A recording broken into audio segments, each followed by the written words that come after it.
guide you. What's up, guys? Classic Wins back again. Have you ever wondered what it's like to be in a top vanilla WoW guild? I'm sure a lot of us aspire to be in one, but not many people actually know the details of being a member. So today, we're here to talk about hardcore vanilla WoW raiding guilds.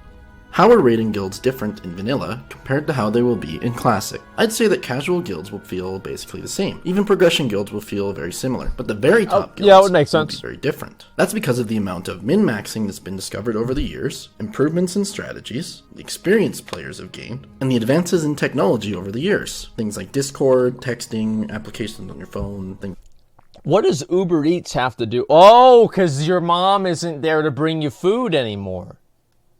Right? Because now you're 33 and, you know, like you're living on your own. So you have to have Uber Eats bring you food now instead of your mom. Okay, I see how it works. Like that. Before we begin, I'll say that 99.9% of guilds won't do all the things I talk about, but it's expected that they will do a large amount. So don't be scared by this stuff. These are just extreme examples meant to educate you so that you have an idea of what may be expected in a top guild. So basically, what is a hardcore guild and who are they made for? So in my opinion, hardcore guilds are basically communists. The definition of communism is an economic system in which the property and resources are primarily controlled and owned by everyone. So when somebody else in the guild gets an item like a Perdition's Blade, you should be happy. That's like you getting the item. Think of it like this. You're not an individual, you are the guild. I've never been like this, dude. Like, everybody always talks about how happy they are for somebody else to get gear. I've always been like the most selfish fuck whenever it comes to raiding and like this kind of stuff. Like, if somebody else gets a piece of gear that I don't fucking have, I'm mad, dude. I'm so mad. Like, I don't care. It's like, yeah, okay, maybe we can kill the boss faster, but can I kill the boss faster? I don't give a fuck, dude. Like, whenever I go into raids, I have, like, a list of my BIS on, like, the second monitor, or back then on, like, you know, a notepad document, or on, you know, like, wowbis.com, and that was all I was thinking about. All I cared about was the gear, boys. That was all that mattered. Idea. In my experience, being a selfish player in a hardcore guild does not work. If all you care about is loot, you'll probably have a bad time, because 40-man raids drop very few items. Also, guild goals are guild accomplishments. Things like ringing the gong and Thunder Fury, these are guild efforts. This is not an individual effort. Method's recruitment post for BFA is basically what the top classic guilds are going to follow as well. When it comes to criticism, you should be able to handle constructive criticism if and when it's directed at you. Commitment. All applicants should have a good attitude towards raiding. You will be required to dedicate yourself to min-maxing not only your main character, but also maintain alt characters. During progression raids, the schedule is very demanding, raiding 12 to 15 hours a day, and it's really important you understand this before even thinking about applying or approaching someone in the guild. That way you don't waste their time or your time. And for Classic, those time requirements do sound fairly accurate, but you probably won't spend the 12 hours a day raiding. You'll spend I don't see, like, how they're gonna do hardcore guilds in Classic WoW, right? Like, I don't understand how you do that. Now, the only way that I think it would make sense is if you're leveling multiple 60s, so you can fill up different raids and then feed all of the tier gear to specific people. And it's like, I mean, because what do you do after, like, the third week? Like, is the guild just over then? Because whenever the new raid comes out, like, yeah, you play really hard for, like, a week or so, like, maybe a few days. I mean, realistically, for BWL and stuff, like, a few days, and then what happens after that? 40-man split raid, speedrun? Yeah, I guess speedrunning. Like, that's the only way that I could ever see it making any sense. Content's not that hard? Yeah, I don't think so at all. You farm gold consumables for Phase 2 rank 14 grind? Yeah, I mean, I guess that might be it, but I mean, I don't know, like, how many people would really be invested in that, but maybe I'm going to be wrong with that. We'll see. Ton of time preparing for the raids, and we'll look into that over the course of the video. If you think all hardcore guilds do is raid, you'll be very surprised, because there's a ton of requirements that have very little to do with raiding. Let's look at some of the less known requirements these guilds often have. Level 20 Warlock alts. Everyone in a guild may be required to have a level 20 So Warlock. Soulstone? That way, if you have to move 40 people to locations like raid entrances, world boss spawn locations... Oh, just for summons, okay. It's very easy and quick. I thought I did that for Soulstones. Wherever you're told, there'll be a designated location, and you'll often be expected to have a clicker alt as well, which is just like a level 1 character that's kept in the same spot so you can click portals to summon other people. Raid taxes. So some guilds may require you to pay around 20 gold to attend each raid that you go to. The gold will typically all go to the guild bank, which is a guild alt character, because there are no actual banks in Classic. Oh, we're gonna do this. When you clear the raid, the bosses drop a certain amount of gold, and then the gold that's taken is then used for the guild, so you can get your tanks like Fire Resist, or a Nightfall weapon for the guild, or even find a Scarab Lord. Alright, world bosses. Yeah, we're gonna do that. Are typically camped by top guilds. Yeah, we will do that. It's through scouting. It's a good idea. When a world boss dies, they won't respawn for a few days. So after a few days go by, you'll have scouts on 24 hours a day, 7 days a week. They're gonna explore the area with an add-on, which will alert you when the mob is in the area. Sort of like this. Oh, that's the Timos Proto-Drake one. Okay. Yeah, I remember that. The technology part that I mentioned earlier comes into play. Because these days when you're scouting, if the world boss spawns, you have to get the message out to everyone in the guild. So how do they do that? Typically it's through Discord. They'll set up a world boss channel in Discord. You type in there that Azurgos or Kazakh is spawned and everybody needs to get on. The message goes out to their phones, and it's expected that you'll drop whatever you're doing and you're going to get online and come because you have nothing better to do. Scouting is usually a mandatory requirement for guilds to do at least a few hours if you expect to get loot. So, reputation. Some recipes are locked behind harsh rep grinds. So what we used to do was we used to recruit social players who were expected to grind these reps and craft these items for us. In exchange, we did this too. Like, we'd recruit socials just basically to be slaves for the guild and farm materials. And in thanks to them, after we cleared the raids enough times, we'd bring them in through the raids and get them some gear, right? And we even had, like, my mom would do this for our guild too. And we'd, like, take her through Nax and stuff like that. But she wasn't actually in the guild. She would just, like, give us consumables and stuff. And I remember there was this one time, I remember this very, very clearly. This was in Nax Ramus, like 80 version, like Wrath of the Lich King. We had decided that, you know, like, it was time for her to get her chance to do some raids. And she goes in there, and while her guild, her actual guild, was wiping on the spider wing of Nax 10-man, she killed Kel'Thuzad 25-man. That achievement popped up. I went over, I'm like, what'd you get? How do you feel? And she's like, I'm happy. There's somebody that put a triple dot. The triple dot in guild chat right after she got the achievement. They were trying to hold her back. They were upset. They were very, very mad that she obviously got this great thing. And they're sitting there wiping in the spider wing, trying to decide if they need to use a flask to kill a new Brakan. Sometimes give them BOE trash items, which nobody would need. So it works out well for people who don't want to raid, but still want to be in the top guild. That way they just still contribute to you guys. Most guilds expect you to raid on alts. That way you can funnel the gear into a player's main character. Yep. This one's probably more well known. Having 2 or 3 alts in Classic is actually very difficult. So the idea is that since less items drop if you just have one raid group, it's pretty unlikely that you're going to obtain a full set of best-in-slot items before the next raid tier. Obviously. So this way, if you have multiple raid groups with alts, you funnel the gear to like 20 people between 2 groups. So 20 people in each group of 40 get super geared. That way when the next content releases, you combine the 2 groups of 20 into a super group, and then the 40 people go in and clear it slightly quicker than everybody else. Basically, that's the idea of min-maxing. Alright, so where do these guilds begin? A lot of these guilds are actually already recruiting their rosters in preparation for Classic WoW's launch. And before you even log in on day 1, it's probably expected that you'll know the following things. You'll have picked a race that is best for the role. Sorry, Tauren Hunters and Night Elf Priests. You probably don't fit in these types of guilds. Nope, no You'll fear already have ward. your name, class, and spec decided. That way, when you level up to 60, you already know exactly what your role is. Have the time to level up whenever Classic WoW launches. So whether this means booking time off of work, skipping dates, abandoning your family, ditching your friends, whatever you need to do. There it is, Study dude. and learn leveling routes, this is quests, smart. strategies, and anything else that will help you hit level 60 as soon as possible. So now that you've decided that, we can fast forward to the launch. While leveling, gold, recipes, and BOE items are typically shared. So that means if your tank hit level 40 and only has 60 gold, it's probably expected that if you have the extra gold, you're going to spot that money to them so that they can buy their mount so they can level faster and get things started. When a pre-raid best-in-slot item, like one of these drops, you may be expected to give them to the members who benefit from it the most. See, this is another problem, is that, like, I would never do that either. Like, this would never happen, because I would want to sell it. So the guilds that would make me want to do this, I said this before, I would actually mail my BOE items to my mom's guild bank alt, and then sell them to launder the money so nobody in the guild could track the items back to me, and then she would mail me the gold back to my character. And that way I could get as much stuff as possible. This is what I would always fucking do. Like, I was actually, as I said, man, like, I was in it to win it, man. I was in it for that loot. I was in it as much as I possibly fucking could be, dude.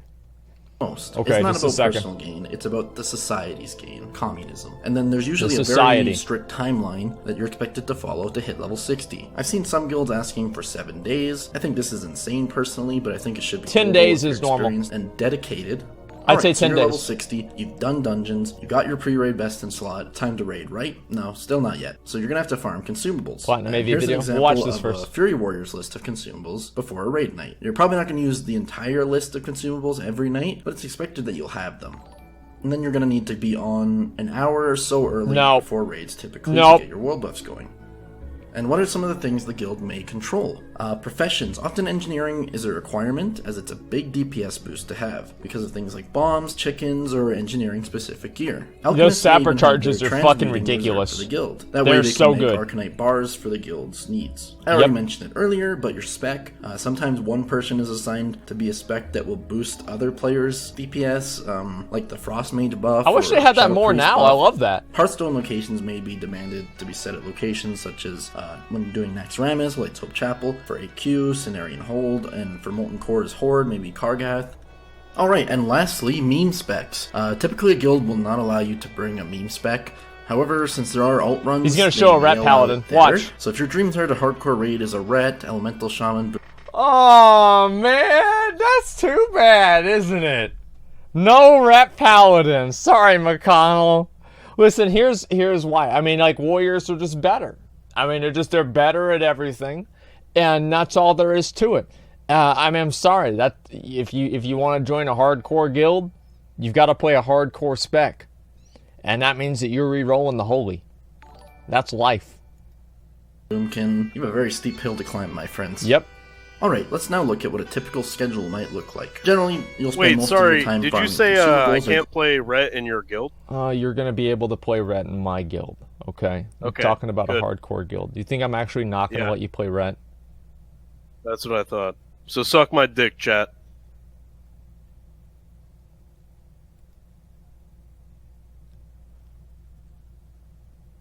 He just left. He gets carried. Listen, like... If the only reason, like, I'll tell you basically my ideology of like what I'm going to do with my guild after we finish this video, okay? Gold to buy them, probably 3 or 4 hours a day, depending on how good you are at it, depending on how many characters you need. You guys are going to need to mail me all my consumables, by the way. Typically these guilds ran dungeons. So I'm not going to get any of that shit myself, dude. There's no way. Recipes and things, maybe a couple hours a day there. So basically, the further on into the game's life, the more raiding you're going to do. So early on, your raid schedule is going to be the easiest time you'll ever have. And you might expect Onyxia 4 times a week if you have your ult and your main, and Molten Core 2 times a week. And then later, you'll be squeezing in every raid. At that point, it can be extremely hard to keep up with a hardcore raiding guild schedule. It's not, dude. What do you mean? You go do Onyxia, boom. You go do Molten Core, boom. That's an hour. Like, what do you mean? Like, we used to literally we'd raid 5 nights a week, and then Friday and Saturday night would be for all the real losers like myself, and that's whenever we'd go back and we'd do the old raids. It's like, I mean, it's so fast. What do you mean an hour? Like, no, what the fuck are you talking about? How long does it take to do Onyxia? Whenever Nax is out, do you really think Onyxia is going to take more than 15 minutes? Like, you literally just run in there with the boys and pop her off. Like, what do you... People cleared it with 3 players in vanilla. Like, how hard do you think that it really is? It's going to be a fucking joke. Only 5 nights. Well, we did the other 2 nights were optional, right? And that's where we'd go back and we'd do, like, keying runs and stuff like that. And it's not the time as encounter. Well, no, you have, like, people summoning and everything like that. I mean, it's not really going to be, like, a huge, like, gank fest, I don't think, unless it's, like, done on stream. And even then, you're not going to know where the summons are coming from. So it's going to be hard for people to actually really figure out how to, you know, gank and fuck things up. Travel time, dude? Well, yeah, but I mean, like, there's a lot of ways you can speed up travel time with, like, having summoners and stuff like that, you know? Just a If you plan to enter a hardcore raiding guild, your role will also determine the amount of time that you're required to spend. Generally, the highest time investment, of course, goes to the guildmaster. They usually have the most work to do, managing officer. And that's why the guildmaster is holding Thunder Fury, is because he's got to deal with 39 other fucking idiots. Like, dumb fucking idiots. Like, that's the best thing. Why should they run the same raids again? Because you want to get all the gear, right? I mean, you kill the boss, you don't get the gear. You kill the boss, you don't get the gear. You kill the boss, it drops. Like, that's how it works.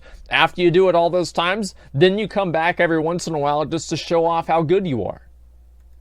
Running the bank. Raid leaders, sometimes the guildmaster will take that role, sometimes they don't, because it's also a very intensive role. You have to plan out strategies where people will go and manage everything on the fly. And then the officers, generally the officers decide the loot in advance using a loot chart. They spend a lot of time recruiting members, join in on decisions, help someone when they make a mistake, and pick up the slack when the GM is too busy. Class leads, I think every hardcore raiding guild needs class leaders, and they'll be people that understand their class a lot, and they can manage specific classes, tell the warlocks what to do, tell the healers who they're going to heal, what they're going to do. They'll be in charge of a lot of people. It's good to have that spread out over the class leads. Your tanks, your DPS, and heal. I was the class lead for warriors for a short period of time, and they really just... I remember I was the class lead for warriors whenever we only had one warrior in the guild. And then they were thinking about making the priest, who was our raid leader, the actual class leader for warriors, even though I was there, because I didn't know anything. So, and this isn't like Burning Crusade. And they eventually, you know, they just recruited somebody and then I stopped raiding or whatever. I forgot exactly how it happened. But yeah, they basically made the priest class. It was bad, man. I didn't know a fucking thing, man. The only thing I knew was where all my gear dropped. That was the only thing I knew about raiding at all. That'll be most people in the raid. Just players with good attitudes, committed to the guild. And then the social members or the benched members, there's still room for them in hardcore guilds, I think. They can help out with dungeons. They'll fill in when people They give us consumables. Once in a while. Getting 4 people consistent is difficult. So I hope this video gave everybody some more ideas for what to expect from hardcore raiding in Classic WoW. Personally, when I joined one, I had no idea what I was getting myself into. The very final thing I'll talk about, which was where I drew the line, was this. Hardcore guilds may expect you to practice on private servers before the content releases. So what our guild had asked us to do was to copy our character onto a different private server to practice the next raid before it released on the private server that we played on, so that we could get server first on this private server. So he's talking about doing a private server for a private server. So it's a private server.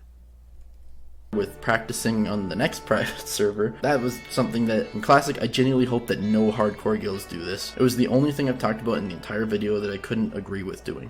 Yeah, so guys, do you think you'll join a hardcore guild? Am I totally wrong on all of this? Let me know in the comments. That's all I got for today. If you enjoyed the video, leave a like and subscribe because I'll be making more content soon. This has been Classic Wins. Thanks for watching.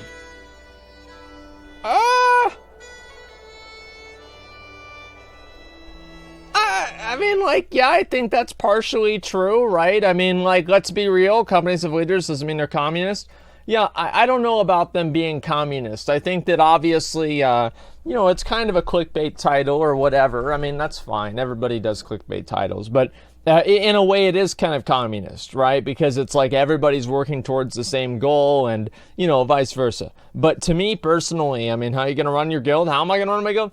I'm just going to get a bunch of people. We're going to do the raids. Like, I want to have people that log on all the time, and we're just going to do the raids. It's going to be fucking easy. Like, I mean, why you don't need to. Everybody's acting like, you know, we're recruiting for some sort of like a fucking war or something.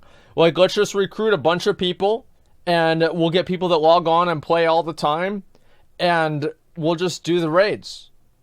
It's just that simple, guys. There's nothing too crazy about it. Well, let's see here. When the game looks and feels like a job, I'd rather have an actual job and make cash. Look at this fucking loser casual here. Can you believe this?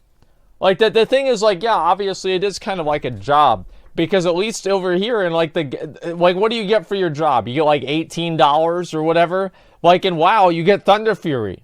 Which one is actually better? Think about that.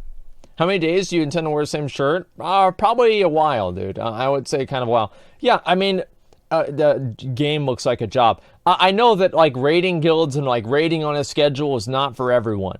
But for me, like I've raided on a schedule for a long time, and unfortunately, like now that I have like a lot of real life responsibilities, I don't know if I can raid on a schedule a whole lot, right? I mean, like the only reason I'll be able to do it in Classic is because it's going to overlap with my stream.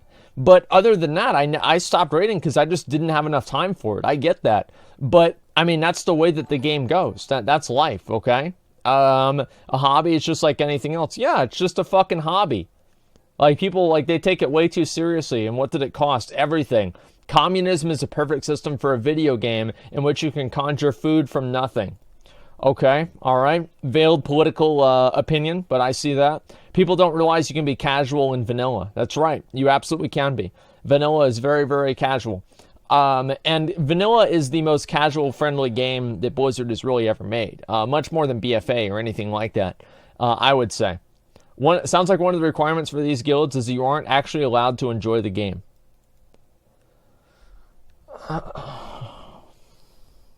I don't know about that, man. I don't think that's true at all. Because a lot of people enjoy the game by being really serious about the game. Would you take 20 rets to your raid? No, I mean, you can't carry that many of them. Like, you can carry, like, maybe 3 or 4. But 20 rets? God damn, dude, I don't even know what the hell you do. I mean, like, I just think that, like, obviously, yeah, sure. I mean, some people don't enjoy playing the game that way, but there's a lot of people that do. And, like, the efficiency and enjoyment of the game, and, like, the enjoyment that you get out of doing it really fast and being super efficient, and then having everybody together, like, achieving that shared goal is fucking awesome. And it's not something that you don't enjoy. It's the reason why you do enjoy it. It's kind of like, if you ever done, like, a raid or something, like a mythic raid, and, like, you finally do a boss, like, 200 times, and everybody just knows what to do. Like, something happens, everybody goes left. Something happens, everybody goes right. And it feels so fucking good. It's like you're part of a synchronized swimming team, and everybody's putting their leg up at the same time. It feels fucking awesome. And whenever you see everybody doing it all at the same time, there's a certain amount of fulfillment and satisfaction you get out of that. You're like, yeah, we did this, man. We fucking run this shit. And yeah, actual teamwork, exactly.